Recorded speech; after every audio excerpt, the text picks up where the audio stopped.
بسم اللہ الرحمن الرحیم۔ اور صلاح الدین ایوبی نے ان حالات کا سامنا کیا تھا جب عیسائیوں نے بیت المقدس پر زبردستی قبضہ جمایا ہوا تھا، جبکہ حضرت عمر فاروق رضی اللہ تعالیٰ عنہ کے زمانے سے لے کر تقریباً 400 سال تک بیت المقدس پر اذانیں ہوتی رہیں، نمازیں ہوتی رہیں، اور صرف ان عیسائیوں کو وہاں آنے کی عام اجازت دی گئی تھی فاطمی دور میں۔ ویسے اگر میں تاریخ بتاؤں تو بیت المقدس روئے زمین پر یہ تیسرا اہم مرکز ہے مسلمانوں کا۔ حرم کعبہ اور مسجد نبوی کے بعد تیسرا حرم مسجد اقصی ہے، بیت المقدس ہے، اور ویسے اس کے انعقاد اور زمین پر اس کے پائے جانے کی تاریخ تو بہت پرانی ہے۔ فرمایا گیا اللہ تعالیٰ نے روئے زمین پر سب سے پہلے خانہ کعبہ کو بنوایا، وہ فرشتوں نے اس کی تعمیر کی۔ تو مکہ مکرمہ میں خانہ کعبہ بنانے کے صرف 40 سال کے بعد یہ فلسطین میں بیت المقدس کو فرشتوں نے تعمیر کیا۔ سب سے پہلے وہ جگہ فرشتوں نے اس کو مقدس بنائی۔ تو اس زمانے سے آدم علیہ الصلوۃ والتسلیم کے زمانے سے یہ بیت المقدس کا علاقہ مقدس ہی رہا، اور اس کو ارض المقدس کہا جاتا ہے آج بھی عربی میں۔ پھر انبیاء اکرام علیہ السلام آتے رہے، اور اکثر انبیاء اکرام علیہ السلام کی عبادت گاہ رہی۔ بنی اسرائیل کے تقریباً انبیاء اکرام بیت المقدس کو ہی اپنا مسکن بنائے ہوئے تھے، اپنا وطن بنائے ہوئے تھے۔ کتنے انبیاء اکرام کا ذکر کروں، تقریباً 30,000 انبیاء اکرام آج بیت المقدس کے ارد گرد دفن ہیں۔ 30,000 انبیاء اکرام علیہ السلام۔ رول العزم پیغمبروں میں حضرت سیدنا ابراہیم علیہ السلام وہیں پر ہیں، آپ کے بیٹے حضرت اسحاق علیہ السلام وہیں ہیں، ان کے بیٹے حضرت یعقوب علیہ السلام وہیں ہیں، پھر موسیٰ علیہ السلام وہیں ہیں، اور اس کے علاوہ زکریا علیہ السلام، داؤد علیہ السلام، سلیمان علیہ السلام، جلیل القدر انبیاء کرام سب بیت المقدس میں۔ تو یہ بیت المقدس اس لیے بھی اہمیت کا حامل ہے کہ مسلمانوں سے پہلے یعنی انبیاء کرام علیہ السلام کے دور میں یہ مرکز رہا، قبلہ رہا اکثر امتوں کا۔ تو یہودی جو ہے چونکہ ان انبیاء اکرام کے فالوورز میں آتے ہیں، حضرت ابراہیم علیہ السلام کے، حضرت اسحاق اور حضرت یعقوب علیہ السلام کے، تو ان کے لیے بھی یہ مقدس تھا۔ اور پھر مزے کی بات یہ ہے کہ حضرت بی بی مریم کی ساری تربیت جو ہے بیت المقدس کے اندر ہوئی، جیسے کہ آپ نے تفسیر میں سماعت کیا ہوگا۔ اور پھر جب وہ جوان ہوئی تو حضرت عیسیٰ علیہ السلام کی ولادت بھی بیت المقدس سے قریب میں ہوئی ہے۔ حضرت عیسیٰ علیہ السلام پیدا وہاں ہوئے، اور حضرت عیسیٰ علیہ السلام نے بھی تبلیغ کا مرکز اسی کو بنایا، بیت المقدس کو بنایا۔ تو دنیا کے پرانے مذاہب میں، پرانے دین میں یہودیت جو ہے ان کے لیے بھی وہ مقدس ہے، عیسائی جو ہیں ان کے لیے بھی وہ مقدس ہے، پھر اسلام کے لیے اس لیے بھی مقدس ہے کہ اصل ابراہیم علیہ السلام کے دین پر اب نہ یہودی باقی رہے، نہ عیسائی باقی رہے، بلکہ صرف مسلمان باقی رہے، کیونکہ ابراہیم علیہ السلام نے شرک اور کفر کی تعلیم نہیں دی تھی، وہ تنہا اللہ رب العزت کے موحد تھے۔ اللہ کی وحدانیت انہوں نے اس وقت پھیلائی، اور اس دین پر آج کوئی قائم ہے تو وہ مسلمان ہے۔ تو انبیاء اکرام علیہ السلام کے وارثین بھی یہ امت محمدیہ ہیں پچھلے انبیاء کے۔ اور اس کے علاوہ ایک عظمت والی چیز یہ ہے کہ جب میرے آقا صلی اللہ تعالیٰ علیہ وسلم اعلان نبوت فرمائے اور تقریباً نمازیں فرض ہوئیں، تو نمازوں میں بھی تقریباً 17 مہینے تک حضور صلی اللہ علیہ وسلم اور صحابہ نے بیت المقدس کی طرف منہ کر کے نمازیں ادا کی۔ اس اعتبار سے ہمارا پہلا قبلہ وہی ہے، پہلا قبلہ جس کو قبلہ اول کہا گیا ہے۔ پھر حضور کی خواہش پر قبلہ بدل دیا گیا، خانہ کعبہ قبلہ ہو گیا ہمارا۔ اور ایک بڑی اہمیت اس بیت المقدس کی یہ بھی ہے کہ جب نبی اکرم صلی اللہ تعالیٰ علیہ وسلم معراج کی شب تشریف لے جا رہے تھے رب ذوالجلال کی ملاقات کے لیے، تو جبرائیل امین کے نے براق کی سواری کو حرم سے لے کر سب سے پہلے جہاں پر اتارا تھا وہ بیت المقدس ہے۔ بیت المقدس جہاں پر آج بھی وہ جگہ باقی ہے جہاں رسول کریم صلی اللہ تعالیٰ علیہ وسلم کی سواری براق کو باندھا گیا تھا، اور حضور نے اندر جا کر 1,24,000 کم و بیش نبیوں کو حضور نے امامت فرمائی تھی۔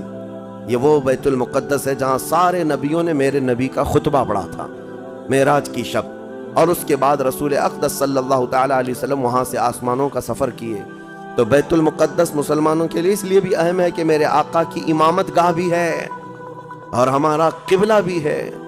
اب یہ زمانے میں چلتا رہا، جب حضور اکرم صلی اللہ تعالیٰ علیہ وسلم کا دور تھا ظاہری زندگی کا، اس وقت بیت المقدس پر عیسائیوں کا ہی قبضہ تھا. ہم یہ بتاتے ہیں عیسائیوں کا، لیکن عیسائیوں نے کہاں سے قبضہ کیا تھا؟ وہ تو یہودیوں سے حاصل کیا تھا. یہودیوں کو مارتے تھے. اتنی خطرناک جنگیں ہوتی تھیں عیسائیوں میں اور یہودیوں میں کہ بیت المقدس میں خون خرابہ یہ آج کی تاریخ نہیں ہے، بہت پرانی تاریخ ہے.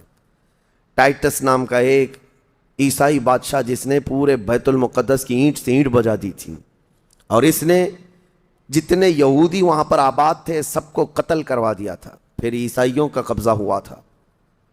کتنے بڑے بڑے عیسائی بادشاہ آئے اور انہوں نے وہاں پر سوائے ظلم کے اور کچھ نہیں کیا بیت المقدس میں. یہ تو ان کی تاریخ چلتی تھی عیسائیوں کی، یہودیوں کی.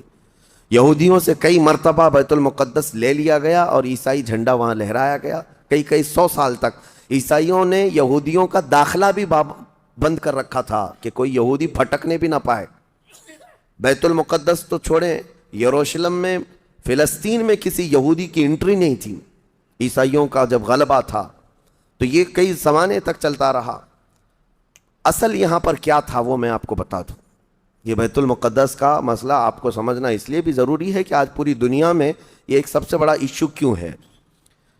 اس کی بنیاد یہ ہے کہ حضرت آدم علیہ السلام کے بعد سے وہ جگہ مقدس تھی، فرشتوں کی تعمیر کی ہوئی. لیکن جب حضرت داؤد علیہ السلام تشریف لائے تو آپ نے، چونکہ آپ کی حکومت تھی اس وقت، آپ بادشاہ تھے، آپ نے ایک مسجد تعمیر کرنے کا حکم دیا.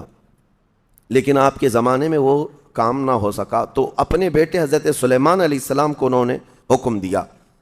سلیمان علیہ السلام بادشاہ بھی ہوئے اور داؤد علیہ السلام کی کرسی پر بھی فائز ہوئے، اور وہ نبی بھی تھے، رسول بھی تھے، امت بھی تھی آپ کی. اور سلیمان علیہ السلام کو تو اللہ تعالیٰ نے ایسی طاقت دی تھی کہ وہ ہواؤں پر بھی حکومت کرتے اور جنات پر بھی حکومت کرتے. تو سلیمان علیہ السلام نے کام شروع کیا. یہ وہ جگہ تھی جہاں موسیٰ علیہ السلام عبادت کیا کرتے تھے. اس جگہ پر سلیمان علیہ السلام نے ایک مسجد بنانے کا حکم دیا اور یہ جنات بنانا شروع کرتے ہیں. اس کا ذکر قرآن پاک میں بھی موجود ہے. حضرت سلیمان علیہ السلام نے جب پورا ڈیزائن دیا کہ اس طرح سے بننا ہے تو پھر جنات تعمیر کرتے رہے اور جنات اتنا خوف کھاتے تھے سلیمان علیہ السلام سے کہ وہ ایک لمحہ بھی حضرت سلیمان علیہ السلام سے غافل نہیں ہوتے یا حکم عدولی نہیں کرتے. ہوا یہ کہ کام ابھی کمپلیٹ نہیں ہوا تھا کہ سلیمان علیہ السلام کا انتقال ہوا تو جنات بھاگ جاتے. لیکن اللہ کی مصلحت، حضرت سلیمان علیہ السلام لکڑی لے کر یوں کھڑے رہتے تھے، اپنا عصا لے کر کے کھڑے رہتے تھے اور کام دیکھتے رہتے تھے. جب تک سلیمان علیہ السلام کھڑے ہیں تیزی سے جنات بڑے بڑے پتھر لاتے تعمیر کرتے رہتے تھے. انتقال ہوا سلیمان علیہ السلام کا اور آپ ایسے ہی کھڑے رہ گئے. آپ کے کھڑے کھڑے وفات ہوئی ہے.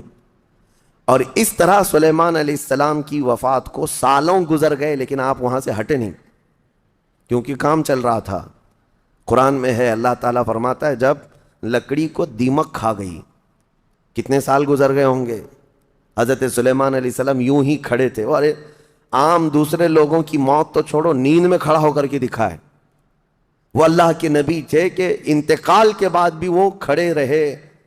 روایتوں میں کئی سالوں تک، 10 سالوں تک آپ کھڑے رہے. اور اس کے بعد دیمک کھا گئی لکڑی کو تو لکڑی ٹوٹ گئی. تب سلیمان علیہ السلام زمین پر آ گرے. جنات اسی وقت جان گئے کہ یہ تو انتقال کر گئے ہیں. تب تک بیت المقدس کا کام کمپلیٹ ہو گیا تھا، جنات بھاگ گئے سب. یہ تعمیر، اس کو اصل میں بیت المقدس نہیں کہا جاتا تھا اس وقت، یہ ہیکل سلیمانی، یہ یہودیوں کے عقیدے کے اعتبار سے فرسٹ ٹیمپل ہے، پہلا مندر یا پہلی مسجد جو بھی ہے مقدس تھی. یہ ہیکل سلیمانی جو سلیمان علیہ السلام نے جنات سے بنایا تھا، اور سلیمان علیہ السلام کی کرسی جہاں لگتی تھی اس وقت حضرت سلیمان علیہ السلام نے جنات اور سرکش لوگوں سے اور جادوگر لوگوں سے سب چیزیں جادو کی چھین کر اپنی کرسی کے نیچے دفن کر دیا تھا.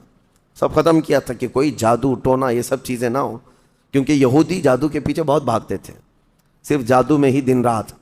آپ نے سب دفن کیا اور اس کے بعد آپ کے انتقال کے بعد سالوں بیتے اور اسی طرح سے رہے. لیکن پھر یہ ہیکل سلیمانی کو ایک بادشاہ آیا جو عراق کا رہنے والا تھا. اس کی یہودیوں سے دشمنی تھی، اس نے ایسا حملہ کیا کہ پورے ہیکل کو توڑ ڈالا، یعنی جو جنات کا بنایا ہوا تھا اس کو مکمل طور سے مسمار کر دیا، ایک دیوار باقی رہ گئی، ایک دیوار باقی رہ گئی، جہاں جا کر کے آج یہ یہودی روتے ہیں، دیوار گریا اس کو کہتے ہیں، وہ اس زمانے کی ایک باقی رہ گئی، باقی پورا ہیکل گرا دیا۔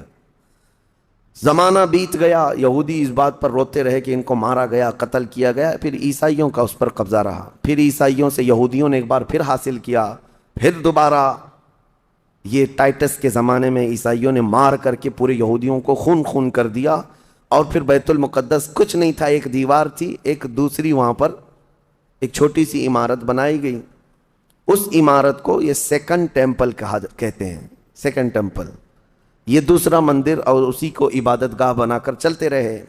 زمانہ بیتا یہاں تک کہ حضور صلی اللہ تعالیٰ علیہ وسلم کی نبوت کا اعلان ہوا، پھر اس کے بعد 23 سال گزرے، پھر آپ کی وفات کے بعد صدیق اکبر کا زمانہ آیا، پھر سیدنا عمر فاروق کا زمانہ آیا۔ تقریباً یہ 26-28 ہجری کی بات ہے، حضرت عمر کے دور میں، پھر حضرت عمر فاروق کے دور میں جو فتوحات ہو رہی تھی، اسلام پھیلتا جا رہا تھا، تب صحابہ کے ایک لشکر کو حضرت عمر نے فلسطین بھی بھیجا، جس میں حضرت ابو عبیدہ بن جراح بھی تھے۔ تو ان صحابہ نے اس چھوٹے سے لشکر کو لے کر فلسطین کا معرکہ ایسا سر کیا کہ یہ عیسائی سب جان چکے تھے حالات کیا چل رہے ہیں، سیرنڈر ہو گئے اور کہا ہم جو ہے یہ بیت المقدس کی ساری چابیاں آپ کے حوالے کرتے ہیں، لیکن ایک شرط ہے کہ ہم آپ کے ہاتھ میں نہیں دیں گے بلکہ مسلمانوں کے امیر المومنین کے ہاتھ میں دیں گے، وہ آئیں ہمارے پاس۔ تو وہاں جو صحابہ تھے انہوں نے خط لکھ کر بھیجا حضرت عمر کو، حضرت عمر مدینے میں تھے، کہا ٹھیک ہے میں آ رہا ہوں۔ قبلہ اول مسلمانوں کے ہاتھ میں تھا، بیت المقدس آ رہا تھا، سیدنا عمر فاروق مدینے سے چل پڑے، ایک غلام کے ساتھ نکلیں اور ایک سواری ہے، ایک خچر ہے، اور دونوں بھی کس انداز سے جا رہے ہیں، ایسا امیر المومنین جس کے رعب سے قیصر و کسریٰ کانپتے تھے، لڑائی کی کسی کے اندر مجال نہیں تھی، وہ ایک خچر کے سواری پر اتنا لمبا سفر طے کر رہے ہیں، وہ بھی غلام سے یہ طے کر رکھا ہے 1 میل میں بیٹھوں گا، 1 میل تو بیٹھنا، ہاں تو رسی پکڑ کے چلے گا 1 میل تک، اور اس کے بعد جب تو بیٹھے گا تو میں رسی پکڑ کے چلوں گا 1 میل تک، اس طرح سے تو سفر طے کیا۔ جب فلسطین پہنچ رہے تھے اور اس وقت لوگوں میں خبر تھی کہ امیر المومنین آ رہے ہیں، تو لوگ دیکھنے کے لیے شہر سے بھاگے بھاگے باہر آئے۔ اتفاق ایسا کہ اس وقت خچر گھوڑے پر بیٹھنے کی باری غلام کی تھی اور نکیل رسی حضرت عمر کے ہاتھ میں تھی۔ دوڑے ہوئے لوگ آئے جو نہیں پہچانتے تھے، عیسائیوں نے امیر المومنین کہہ کر اس غلام کا استقبال کیا کہ تشریف لائیں۔ تب جو صحابہ تھے وہاں پر انہوں نے پکار کر کہا نادانو، وہ امیر المومنین نہیں، رسی پکڑا ہوا امیر المومنین ہے، یہ امیر المومنین ہے۔ پہلی مرتبہ ان اعلیٰ اخلاق و کردار کو عیسائیوں نے دیکھا تھا کہ وقت کا خلیفہ کوئی گھوڑے کی رسی پکڑ کر کے بھی چلتا ہے، تو بہت متاثر ہوئے، اور اس کے بعد بنا کسی جنگ کے حضرت عمر فاروق رضی اللہ تعالیٰ عنہ بیت المقدس میں داخل ہوئے، اور ان عیسائیوں نے جو کچھ بھی وہاں پر کیا تھا اس کو نکالا۔ پھر حضرت عمر فاروق رضی اللہ تعالیٰ عنہ نے پہلی اذان دینے کا حکم فرمایا، وہ ظہر کی اذان تھی، آپ نے وہاں پر نماز پڑھائی، پھر اس کے بعد یہ سلسلہ چلتا رہا۔ اب اس میں تفصیل ہے، عیسائیوں کو اسی طرح ہم بھی بھگاتے، مسلمان بھی بھگاتے، جیسے یہ یہودیوں کو بھگاتے تھے، تو انہیں آج بولنا چاہیے تھا کہ مسلمانوں نے زبردستی قبضہ کیا۔ حضرت عمر فاروق کا عام اعلان تھا کہ جو یہاں پر رہنا چاہے اس کے لیے کھلی آزادی ہے، حتیٰ کہ عیسائیوں کا چرچ بھی تھا پرانا، حضرت عمر نے کہا اس کو توڑا نہ جائے، اس میں عبادت جو ہوتی ہے ان کو اپنی عبادت کرنے دیا جائے۔ حضرت عمر چاہتے تو اینٹ سے اینٹ بجا دیتے، نکال کر صاف کر دیتے، لیکن آپ نے کھلی اجازت دی، اور عیسائی ویسے ہی باقی رہے۔ 400 سال تک یہ سلسلہ چلتا رہا۔ پھر فاطمی دور آیا، یعنی بنو عباس کی خلافت ختم ہوئی، فاطمیوں کا غلغلہ تھا، انہوں نے خلافت سنبھالی لیکن وہ مضبوط نہیں تھے، کمزور خلیفہ آئے، جس کی وجہ سے صلیبی طاقتیں جتنی بھی تھیں سب آ کر کے اس خلیفہ پر قبضہ جما لیا، اور بیت المقدس میں اجازت پہلے مانگ لی کہ ہمیں آنے جانے کی اجازت دی جائے۔ جب آنے جانے کی اجازت مل گئی تو پورے علاقے پر زبردستی غاصب قبضہ کر کے وہاں سے سارے مسلمانوں کو ختم کر دیا۔ بہت مسلمانوں کا قتل کیا۔ فلسطین کی سرزمین یہودیوں کے قتل سے بھی بھری ہے، مسلمانوں کے قتل سے بھی بھری ہے، اور یہودیوں نے عیسائیوں کا بھی قتل کیا ہے، لیکن مسلمانوں کا قتل عام کر کے یہ زبردستی فائز ہوئے ہیں۔ کس پہ؟ بیت المقدس پر۔ یہ قبضہ جو ہے 87 ایئرز تک چلتا رہا، 87 سال تک۔ یہ اس وقت کا المیہ تھا کہ مسلمان خلیفے تھے، گورنر تھے، بہت سارے حکمران تھے، رونا روتے تھے، لیکن کوئی آگے بڑھنے کو تیار نہیں تھا۔ کردستان کا ایک شہزادہ صلاح الدین ایوبی، جو نور الدین زنگی کے شاگرد تھے اور ان کی فوج کے سپاہی تھے، ان کو یہ روزانہ خبریں تھی کہ بیت المقدس میں سب کچھ اجاڑ دیا گیا ہے، مسلمانوں کی اذان بند ہے، وہاں نہ جمعہ کا خطبہ ہو سکتا ہے، نہ ہی عبادت کے لیے وہاں پر نماز پڑھی جا سکتی ہے۔ ایک دن گزر رہے تھے، انہوں نے ایک لکڑی کا ممبر بنوایا اور پھر عزم کر لیا کہ یہ ممبر میں بیت المقدس میں رکھ کر کے رہوں گا اور اس سے خطبہ دیا جائے گا۔ وہ ان کا عزم تھا اور اس پر لے کر کے چلتے رہے۔ تقریباً آپ نے 17 جنگیں لڑی ہیں، 17 جنگیں لڑی، اور صلاح الدین ایوبی کو جو درپیش مسائل تھے، وہ کہا گیا ہے کہ پہلے تو انہوں نے جو روڈ میپ بنایا تھا اس حساب سے ان کو 2 سال کے اندر یہ جنگوں میں فتح کر لینا تھا۔ 2 سے 4 سال کے اندر ان کے دماغ میں یہ تھا کہ بیت المقدس کو میں حاصل کر لوں گا، لیکن فرماتے ہیں کہ اپنوں کی مخالفت اتنی تھی، جگہ جگہ سے کوئی مسلمان بیٹھا ہوا ہے، نواب بیٹھا ہے، کہیں کوئی کسی چھوٹے علاقے کا خلیفہ، کوئی گورنر، سب پکڑ پکڑ کر کے ان کی ٹانگ کھینچیں، ان کے فوجیوں میں ورغلائیں اور الگ الگ وسوسے ڈالیں، جس کی وجہ سے پہلے اپنوں سے بھیڑتے بھیڑتے آپ کو 18 سال لگ گئے۔ بیت المقدس پھر پہنچے، صلیبیوں سے مارکہ آرائیاں ہوتی رہیں، پھر وہ 87 سال کے بعد صلاح الدین ایوبی نے دوبارہ بیت المقدس کو ان عیسائیوں سے پاک کیا، اور آپ نے وہ ممبر وہاں پر لگایا اور تاریخی خطبہ عطا کیا تھا۔ اس کے بعد وہ بیمار ہو گئے صلاح الدین ایوبی رحمۃ اللہ تعالیٰ علیہ۔ 17 جنگیں جس نے لڑیں، اور عیسائی آج بھی صلاح الدین کے نام سے ڈرتے ہیں، اور بہت سارے تعریف بھی کرتے ہیں کہ ایسا جرنیل ہم نے دیکھا ہی نہیں دنیا میں صلاح الدین ایوبی کی طرح۔ وہ خون کا پیاسا نہیں تھا، وہ امن کا پیاسا تھا۔ کتنے تو قیدی ایسے آتے تھے جن کو وہ صرف ایگریمنٹ کر کے آزاد کر دیتا۔ عیسائی اس بات پر آج بھی اقرار کرتے ہیں کہ جنگوں میں قید جو ہونے والے کو کوئی چھوڑتا نہیں ہے، لیکن صلاح الدین ایوبی ایک نہیں، لاکھوں لوگوں کو آزاد کیا ہے، 1000 بھی نہیں، لاکھوں لوگوں کو آزاد کیا ہے۔ صلاح الدین ایوبی رحمۃ اللہ تعالیٰ علیہ، اللہ ان کی تربت پر کروڑوں رحمتیں نازل فرمائے۔ حیرت کی بات یہ ہے کہ ان کا آخری وقت آیا تو رونے لگے، بستر پر رو رہے تھے۔ لوگوں نے پوچھا کہ کیا بات ہے؟ صلاح الدین ایوبی کہتے ہیں میں نے منت مانگی تھی اللہ سے کہ اللہ بیت المقدس فتح ہو جائے تو میں حج پہ جاؤں گا۔ کہا تو پھر کیا ہوا؟ کہا میرے پاس اتنے پیسے نہیں ہیں کہ میں حج کر سکوں۔ یہ وقت کا وہ عادل حکمران جس کی تاریخ عدل سے بھری ہوئی ہے، لیکن یہ بھی تاریخ ہے کہ مال لوٹ کر کے اگر اپنا محل بنایا ہوتا تو صلاح الدین کے بہت سارے آج محلات ہوتے، لیکن وہ آخر وقت بستر پر اس غم سے رو رہے تھے کہ میرے پاس حج پہ جانے کے لیے پیسے نہیں ہیں۔ جس کے زیر نگیں کتنے علاقے آتے تھے اس وقت، بہت سارے علاقوں کا وہ خلیفہ۔ لیکن میرے عزیزو، اسلام کی سچی تاریخ ایسے ہی خلفاء سے ہے، ایسے ہی خلفاء سے نظام ہے۔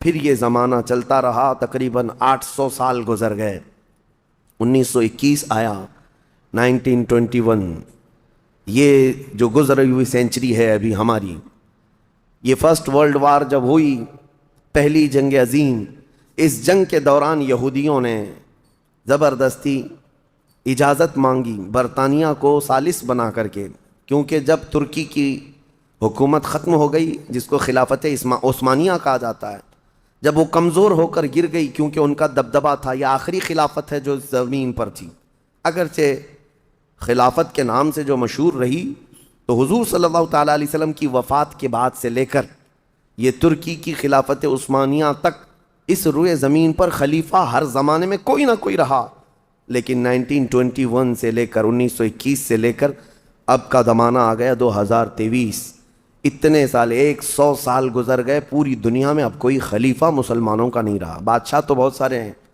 امیر المومنین اور خلیفہ کے نام سے اس روئے زمین پر اب کوئی نہیں۔ ان ظالموں نے ہماری خلافت کے نظام کو مار ڈالا، ختم کیا، خلافت کو زمین سے ختم کیا۔ اب لوگوں کو نیا لگتا ہے کہ خلافت کا مطلب کیا ہے۔ خلافت ایک نظام ہے، پورا نظام ہے۔ جب ڈیموکریسی ایک نظام ہے، کمیونزم ایک نظام ہے، تو اسی طرح سے خلافت جو ہے میرے مصطفیٰ کے نظام کا نام ہے۔ جب یہ ختم ہوا تو پھر 1921 میں یہودی جگہ جگہ سے جو مارے گئے تھے، اس وقت جرمن سے بھگائے جا رہے تھے، جینوسائیڈ کیا گیا تھا یہودیوں کا، جرمن میں مارا جا رہا تھا، تو ان کے اوپر دنیا والوں نے چنتک بیٹھک جس کو کہتے ہیں رحم کرنے کا کئی مرتبہ بیٹھکیں ہوئی، بڑے بڑے لوگوں نے کہا یہودی پوری دنیا میں مارے جا رہے ہیں اور یہ مظلوم ہیں، ان کو کہیں پناہ دی جائے۔ پناہ دینے کے لیے جب بات آئی تو فلسطین کا ایک چھوٹا سا علاقہ 4000 یہودیوں کو رہنے کی اجازت دی گئی۔ 1921 سے 4000 یہودیوں کو رہنے کی اجازت دی گئی، اور پھر جب وہ 4000 یہودی رہے تو بڑھتے بڑھتے دنیا بھر سے لوگ ہجرت کر کے یہودی وہاں جاتے رہے، اور تقریباً 1947 جب ہمارے ہاں آزادی کا مسئلہ چل رہا تھا، تب تک یہودی جو ہے لاکھوں کی تعداد میں وہاں جمع ہو چکے تھے، اور جمع ہو کر کے ان لوگوں نے، اور اسی وقت ہٹلر کا دور بھی ختم ہوا تھا اور ہٹلر نے ان کو بہت مارا تھا، جس کو ہولوکاسٹ کہا جاتا ہے، اور بہت زیادہ ظلم کیا تھا۔ تو یہ سب بھاگ کر کے فلسطین میں جمع ہوئے، اور پھر ایک ایگریمنٹ سائن کروا لیا گیا دنیا کی بڑی بڑی طاقتوں سے کہ یہ اسرائیل ایک کنٹری ہے۔ فلسطین کو 2 حصوں میں بانٹ دیا گیا، آدھا عربوں میں آدھا یہودیوں میں، فلسطین کے 2 حصے کر دیے۔ تو آدھا یہودیوں کو ملا تو ٹھیک ہے، لیکن اس کے غصے میں عربوں میں جنگ شروع ہوئی۔ 1948 کے بعد پھر جنگوں کا آغاز ہو گیا۔ جارڈن، سیریا، مصر، ان لوگوں نے اسرائیل کے ساتھ، انہوں نے نئی کنٹری کا نام اسرائیل رکھا تھا، جنگ کیا۔ جب جنگ کرتے رہے، اسرائیل اپنے پیر پھیلاتا رہا اور آگے بڑھتا رہا، کیونکہ اس وقت ان عربوں کے اندر یا جدید ہتھیار نہیں تھے۔ اسرائیل کو فلی طور پر امریکہ کا سپورٹ تھا، UK کا سپورٹ تھا، یورپ کا سپورٹ تھا۔ ان تینوں ملکوں کے ساتھ بڑی خوفناک جنگوں میں ان کو پیچھے ڈھکیل دیا گیا، بلکہ جو صحرائے سینا تھا مصر کا، وہ بھی اسرائیل نے قبضہ کر لیا۔ طور سینا جس کو کہتے ہیں، کوہ طور، وہ بھی ان کے لیے مقدس تھا، وہ بھی حاصل کر لیا۔ پھر اس کے بعد دوسری جنگ بھی ہوئی تھی مصر کی، تب مصر نے وہ علاقہ واپس لیا اور اسرائیل کو سمیٹنے کی کوشش کرتے رہے۔ 3 بڑی جنگوں میں ہوا یہ کہ جب جنگ ہوتی رہی، اسرائیل پھیلتا رہا۔ پھر 1978 کے قریب یا 75 کے آس پاس اسرائیل نے پورے طور پر فلسطین کا کنٹرول اپنے ہاتھ میں لے لیا، جس میں بیت المقدس بھی چلا گیا۔ یہ ہے تاریخ میں آدم علیہ السلام کے زمانے سے لے کر یہاں تک کی بتا رہا ہوں، مختصر جھلکیاں۔ اس کے بعد سے یہودیوں نے بیت المقدس کا کنٹرول اپنے ہاتھ میں لیا، حالانکہ UN کا یہ فیصلہ ہے کہ پورے اسرائیل کو یہ خاص طور پر تنبیہ کی گئی ہے کہ صرف مسجد اقصی جو بیت المقدس ہے، اس کا کنٹرول اور اس کا مینجمنٹ، اس کے انتظامات یہودیوں کے ہاتھ میں بھی نہیں رہیں گے اور وہاں کے فلسطینی مسلمانوں کے ہاتھ میں بھی نہیں رہیں گے۔ یہ جارڈن کی حکومت کو دیا گیا ہے۔ جارڈن کی حکومت، جس کو کسٹوڈین آف یہ کہا جاتا ہے بیت المقدس، وہ اس کے انتظام دیکھتی ہے، لیکن برائے نام ہے یہودیوں نے دھجیاں اڑا رکھی ہیں پورے دنیا بھر کے قوانین کی۔ جہاں ان کو پابندی تھی کہ یہاں نئے گھر نہیں بنائیں گے، ابھی 3-4 سال پہلے انہوں نے پورے مسلمانوں کے محلے کو ختم کر کے 200 گھر بنائے، یہودیوں کو آباد کیا۔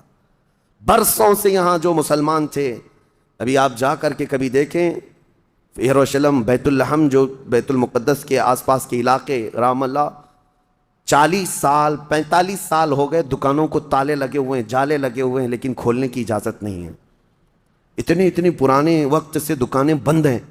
کہا کہ نہیں، یہودیوں کی طرف سے کوئی یہاں پر کھولنے کی اجازت نہیں ہے، مسلمانوں کے نام پر۔ اور اللہ کا فضل تو دیکھیں، وہ مسلمان کیسے جگرے والے لوگ ہیں، میں نے اپنی آنکھوں سے دیکھا ہے۔ ہر جگہ کی طبیعت کے اعتبار سے اللہ تعالیٰ مخلوق پیدا کیا ہے۔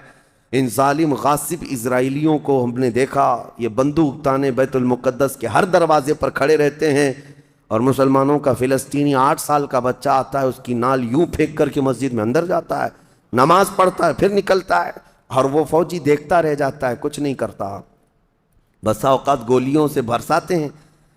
روزانہ کا معمول یہ ہے، رات کو گولیوں کی بارش ہوئی، سمیٹ کر کے ختم کیا گیا، زخمی ہاسپٹل میں گئے، دوسرے دن دیکھا عصر کے بعد بیت المقدس کے باہر صحن جو ہے وہاں پر پھر عورتیں بچے سب جو روزانہ عصر سے لے کر مغرب تک اپنی روٹیاں اپنے کھانے لے کر کے آتی ہیں بیٹھتی ہیں، ایسا لگتا ہے یہاں کچھ ہوا ہی نہیں، کچھ ہوا ہی نہیں۔ مائیں بچوں کو بچپن سے یہ چیز ڈال دیتی ہیں کہ بیٹا اگر تو ابھی گھر سے گیا نماز کے لیے تو ہمیں یہ یقین نہیں ہوتا کہ تیرا جسم آئے گا کہ تیری لاش آئے گی۔ ہر ماں کا یہ وہاں پر جذبہ ہے، اور یہ حدیث پاک میں موجود ہے۔ میرے آقا صلی اللہ علیہ وسلم نے فرمایا لا تزال طائفۃ من امتی، میری امت میں سے ایک جماعت ایسی رہے گی جو قیامت تک حق کے لیے لڑتی رہے گی، اور اللہ ان کا ناصر و مددگار ہوگا۔ بیت المقدس کی یہ تاریخ آج، بیت المقدس کو انہوں نے خون میں نہلا رکھا ہے، یہودیوں کا زبردستی اس پر قبضہ ہے۔ اب یہ چاہتے کیا ہیں یہ بھی میں آپ کو بتا دوں، یہ چاہتے ہیں کہ یہ مسجد اقصی جو تعمیر ہوئی یہ حضرت عمر کے حکم سے ہوئی، پھر اموی خلفہ جب آئے، خلیفہ ولید بن عبد الملک، اس نے پوری مسجد بنوائی، اور یہ جو پیلا گنبد آپ دیکھتے ہیں قبۃ الصخرہ جو مسجد اقصی سے جس کو مشہور کیا گیا ہے، یہ قبۃ الصخرہ ہے، ڈوم آف راک جس کو کہتے ہیں، یہ اصل اس سے لگی ہوئی ہے بیت المقدس کی مسجد پرانی، اس کو شو نہیں کرتے ہیں، اس کو یہ گرا کر کے اس کو پورا زمین بوس کر کے تھرڈ ٹیمپل بنانے کا پلان ہے۔ ان کو یہ چاہیے کہ حضرت داؤد علیہ السلام کے زمانے میں جو کام شروع ہوا تھا، سلیمان علیہ السلام نے جو مندر بنایا تھا، جو ٹیمپل بنایا تھا، ہم اس کو اسی جگہ تعمیر کریں گے۔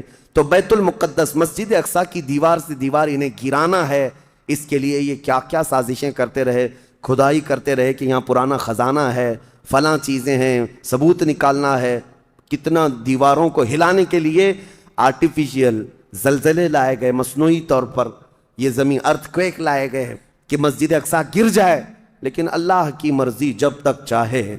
اب اگر حالات ایسی ہیں تو یہ مسجد اقصی کو گرا کر کے وہاں پر ایک تھرڈ ٹیمپل بنائیں گے، جس کا پورا آرکیٹیکٹ ڈیزائن بھی انہوں نے ظاہر کر دیا ہے، نشر کر دیا ہے، کوئن بھی ایک جاری کر دیا ہے جس کو لے کر کے ان کے تھرڈ ٹیمپل کے اندر جائے گا، آئے گا۔ یہ 2017 کی بات میں بتا رہا ہوں، پوری تیاریاں کر لی گئی ہیں۔ اب دیکھا گیا ہے کہ مسلمان ہر جگہ سے سوئے ہوئے ہیں، اب کوئی بھی اٹھتا نہیں ہے۔ عربوں کے منہ میں تو انہوں نے اپنی زبان رکھ دی ہے، عرب اب بولنے کے قابل نہیں رہ گئے، اور بغل کے جو دیش لڑے تھے پہلے، مصر، سیریا، جارڈن، آج ان کی حالت کیا ہے؟ وہ خود خانہ جنگی میں مبتلا ہیں، آپس کی لڑائیوں میں مصروف ہیں۔ اسرائیل کی غنڈہ گردی اور دادا گیری اس حد تک بڑھ گئی ہے کہ اسے آس پاس کسی کا خوف نہیں۔ ہاں اگر کچھ بولتا ہے تو کبھی ترکی بولتا ہے، ہاں اس کو اپنے اس ملک کے لیے سب سے بڑا خطرہ محسوس ہوتا ہے تو ایران ہے۔ ایران کو اس نے سعودی سے ایسا لڑا کر کے رکھا ہے کہ وہ آپس میں جنگیں کرتے رہیں، اسی لیے ابھی ایران اور سعودی کا پیس معاہدہ ہوا، ایگریمنٹ ہوا، تو سب سے پہلے نیند حرام ہو رہی ہے اسرائیل کی کہ یہ اگر دوست ہو گئے تو میرا کیا ہوگا، میری حفاظت کیا ہوگی۔ اسرائیل حماس کو مدد کرتا ہے جو غزہ میں ایک علاقہ باقی رہ گیا مسلمانوں کا جو فلسطین کے اندر ہے، جو آج تک لڑ رہے ہیں، آج تک راکٹ داغتے ہیں، اسرائیل کے ساتھ لڑتے ہیں۔ 20,000 کی تعداد ہے وہ بیچاروں کی، 20,000 کی تعداد ہے۔ اب یہ تاریخ اس طرح سے بتائی جاتی ہے، نیوز اس طرح کی ہے، اسے حماس کو اسرائیل مدد کرتا ہے، فلاں مدد کرتا ہے، جو بھی مدد کرتا ہو ہمیں اس سے وہ نہیں، لیکن ایک حق جماعت قیامت تک حق پر قائم رہے گی اور بیت المقدس کے لیے لڑتی رہے گی۔ پھر وہ دن آئے گا جب میرے آقا صلی اللہ تعالیٰ علیہ وسلم کی حدیث پاک ہے، خراسان سے ایک جماعت نکلے گی، خراسان سے ایک جماعت نکلے گی۔ خراسان پہلے کے دور میں رشیا کا کچھ حصہ، افغانستان کا کچھ حصہ، ایران کا کچھ حصہ، ایک پورا بڑا نقشہ ہے، اس کو پرانا خراسان آپ دیکھیں گے۔ خراسان سے ایک جماعت نکلے گی، ان کے ہاتھ میں کالے جھنڈے ہوں گے۔ میرے آقا نے فرمایا وہ اتنی تیزی سے نکلیں گے کہ دنیا کی بڑی سی بڑی طاقت ان کا راستہ نہیں روک سکے گی، اور وہ سیدھے جھنڈے لے جا کر کے بیت المقدس میں نصب کریں گے، اور پھر اسلام کا پرچم وہاں سے بلند کیا جائے گا۔ یہ قیامت کے قریب ہونا ہے۔ اب میں اس بات پر اپنی گفتگو ختم کرتا ہوں۔ دعائیں تو ہیں کہ اللہ تعالیٰ بیت المقدس کو آزاد کرے، لیکن یہودی جتنے دن ناچتے رہیں گے، دندناتے رہیں گے، ایک دن آنا ہے دنیا اوپر سے نیچے ہو جائے، نیچے سے اوپر ہو جائے، مگر میرے مصطفیٰ کا فرمان ہو کر رہے گا انشاءاللہ۔ اور غلبہ اسلام آ کر رہے گا۔ آج یوم القدس کے طور پر پوری دنیا میں یہ بات منائی جا رہی ہے۔ میں بچوں میں یہ انفارمیشن نقل کرنا چاہتا ہوں کہ بچوں یاد رکھو ہمارا بیت المقدس سے کیا رشتہ ہے۔